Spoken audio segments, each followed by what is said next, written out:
Kereta cepat Jakarta-Bandung atau WUSH kembali jadi sorotan publik. 2 tahun setelah beroperasi, proyek yang sempat dibanggakan sebagai tonggak kemajuan transportasi Indonesia itu kini dihadapkan pada persoalan keuangan yang tak ringan. Beban utang yang menembus lebih dari 120 triliun rupiah membuat perusahaan operatornya terus mencatat kerugian triliunan rupiah setiap tahun. Padahal, sejak awal, proyek ini dijanjikan akan murni dijalankan lewat skema business to business tanpa melibatkan dana APBN. Lantas, bagaimana nasib utang WUSH yang kian menumpuk dan siapa yang akan menanggung bebannya? Simak selengkapnya dalam video berikut.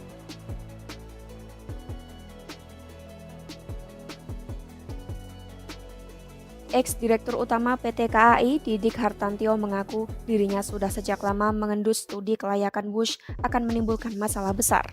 Hal ini disampaikan dalam diskusi Meet the Leaders di Jakarta pada Sabtu 20 September 2025.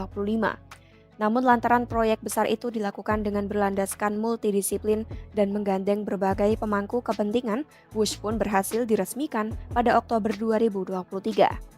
Didik bilang WUSH dibangun dengan menggandeng 6 kontraktor dari Cina dan 1 dari Indonesia. Berdasarkan catatan kompas.com, studi kelayakan WUSH ini berlangsung selama 2 tahap.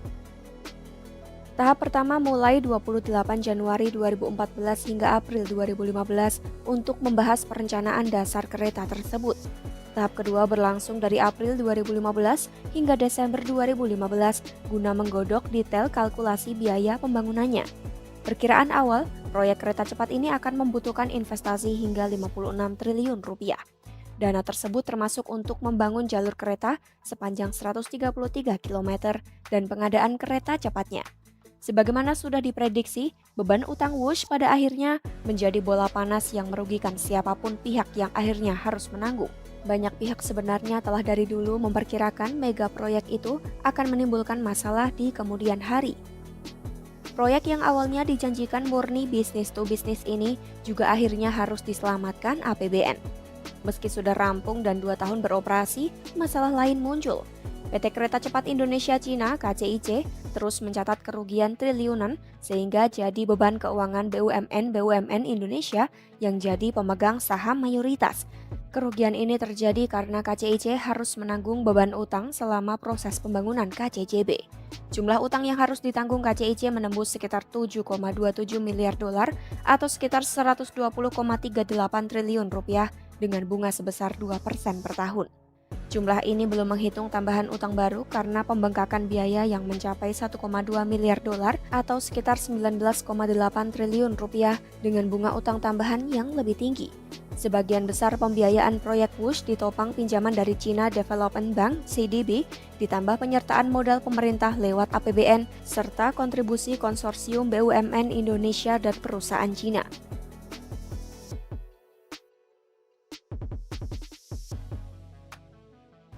Sebagai perusahaan yang mendapat penugasan di KCJB, PT KAI harus menanggung kerugian paling besar.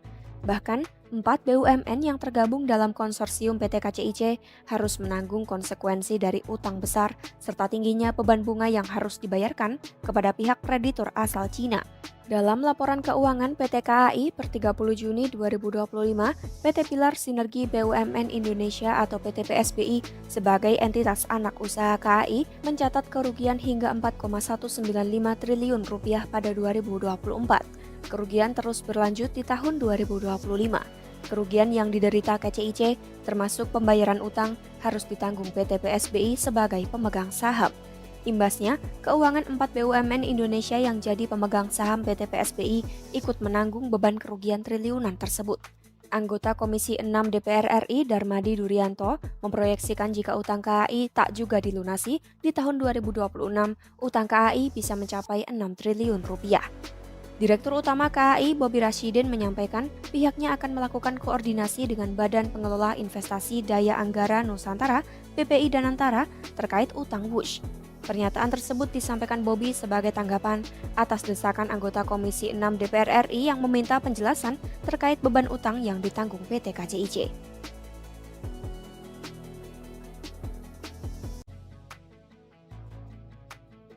Jika ditarik ke belakang, ide proyek kereta cepat sejatinya sudah muncul sejak masa pemerintahan Presiden Susilo Bambang Yudhoyono pada 2014 hingga 2015. Saat itu, Jepang melalui Japan International Cooperation Agency menunjukkan keseriusannya dengan melakukan studi kelayakan senilai 3,5 juta dolar, sekitar 57,75 miliar rupiah yang melibatkan Kementerian Perhubungan dan BPPT. Meski begitu, SBY memilih berhati-hati dan tidak mengambil keputusan final. Memasuki era Presiden Joko Widodo, arah kebijakan berubah. Pemerintah membuka peluang bagi Jepang dan Cina untuk mengajukan proposal pembangunan kereta cepat dengan syarat tegas, tidak boleh menggunakan dana APBN dan tanpa jaminan pemerintah. Jepang menawarkan investasi sebesar 6,2 miliar dolar, sekitar 102,3 triliun rupiah dengan tenor pinjaman 40 tahun dan bunga rendah 0,1% per tahun. Sementara Cina mengajukan tawaran dengan nilai investasi lebih kecil, yakni 5,5 miliar dolar, sekitar 90,75 triliun rupiah, meskipun dengan bunga lebih tinggi 2%. Setelah melalui berbagai pertimbangan politik dan ekonomi, pemerintah akhirnya memilih Cina sebagai mitra. Alasan utama, tawaran Cina dianggap lebih sesuai dengan syarat yang diajukan, yaitu tanpa keterlibatan APBN dan tanpa jaminan pemerintah. Menteri BUMN periode 2014 hingga 2019 Rini Sumarno menolak proposal Jepang karena tetap menginginkan jaminan pemerintah. Ia bahkan lebih dulu menandatangani nota kesepahaman dengan Menteri Komisi Pembangunan Nasional dan Reformasi Cina, Xu Xiaoxi, pada Maret 2016. Rini berulang kali menegaskan proyek kereta cepat dibangun tanpa dana APBN dan tanpa jaminan pemerintah. Presiden Jokowi juga berulang kali menyampaikan hal serupa, yakni kereta cepat tidak menggunakan APBN. Ia menambahkan jika proyek mangkrak, maka risiko menjadi tanggungan investor, bukan pemerintah. Saat itu, nilai investasi proyek KCJB diperkirakan mencapai 70 triliun hingga 80 triliun rupiah dengan keyakinan bahwa jalur sepanjang 150 km tersebut telah diperhitungkan matang secara ekonomi. Namun tidak semua pejabat sejalan dengan keputusan tersebut. Menteri Perhubungan saat itu, Ignatius Jonan, justru bersikap kritis dan menyampaikan sejumlah keberatan, terutama soal konsesi dan trase proyek. Ia menolak menerbitkan izin trase sebelum seluruh ketentuan dipenuhi.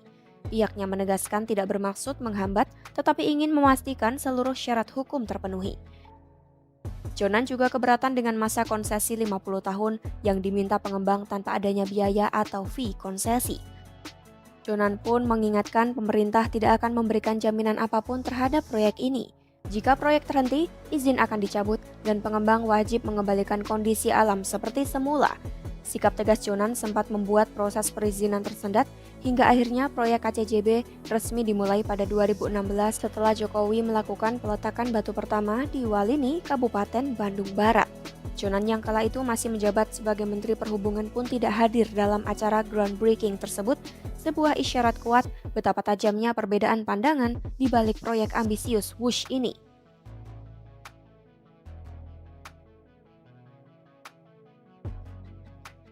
Menteri Sekretaris Negara Prasetyo Hadi mengatakan meski tidak dibahas secara spesifik dalam rapat kabinet terbaru, permasalahan WUSH tetap menjadi perhatian Presiden Prabowo Subianto. Ia menilai meski ada tanggungan utang ke Cina, keberadaan WUSH membantu mobilitas warga dari Jakarta ke Bandung dan sebaliknya. Bahkan pemerintah ingin proyek ini berkembang hingga ke Surabaya. WUSH bukan salah satu pembahasan malam ini, tapi beberapa waktu yang lalu juga sudah dibicarakan untuk diminta mencari skema supaya beban keuangan itu bisa dicarikan jalan keluar gitu. Sementara Chief Operating Officer Danantara, Doni Oskaria mengatakan lembaganya menyiapkan dua opsi untuk menyelesaikan utang proyek KCIC, yakni menambah penyertaan modal atau menyerahkan infrastruktur kepada pemerintah. Doni menambahkan proyek KCIC telah memberikan dampak ekonomi cukup besar dengan mempersingkat waktu tempuh dan meningkatkan mobilitas masyarakat.